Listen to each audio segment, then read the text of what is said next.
Today, we're tackling a problem where you need to measure distance between elements across two arrays. The challenge is to count how many elements in the first array are sufficiently distant from all elements in the second array. How would you approach this efficiently? Given two integer arrays, arr1 and arr2, and an integer d, we need to find the distance value. This value is the number of elements in arr1 such that for each of these elements, there is no element in arr2 with an absolute difference less than or equal to d. Essentially, we're looking for elements in arr1 that are far away from every element in arr2.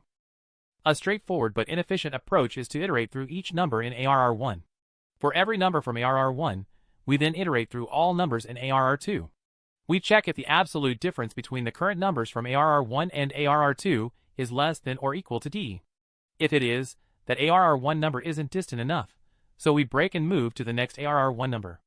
If we finish checking all of arr2 without finding such a close number, we increment our count.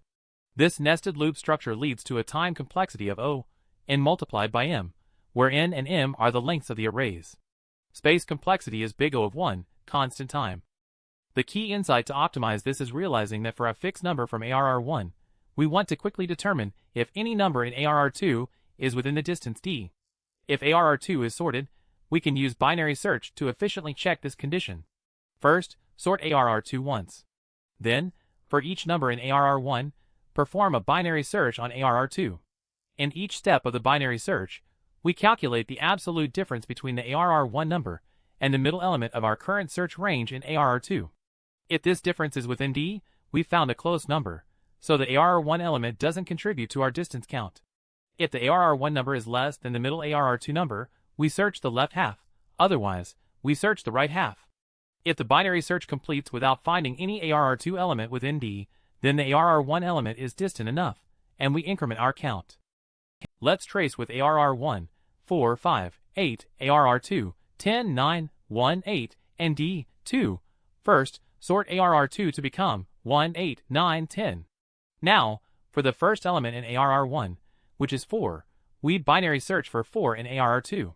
Midpoint is 8. Absolute difference of 4 and 8 is 4, which is greater than d. Since 4 is less than 8, we search the left half. New range is 1. Midpoint is 1.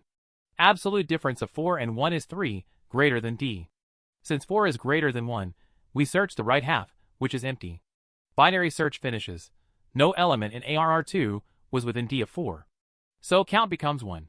Next, for 5 in arr1, binary search in arr2. Midpoint 8. Difference 3, greater than d. 5 is less than 8, search left. Range is 1. Midpoint 1. Difference 4, greater than d. Search right, empty. Count becomes 2. Finally, for 8 in arr1, binary search in arr2. Midpoint 8. Difference 0, which is less than or equal to d. We found a close number, so 8 is not distant enough. We move on. The loop finishes.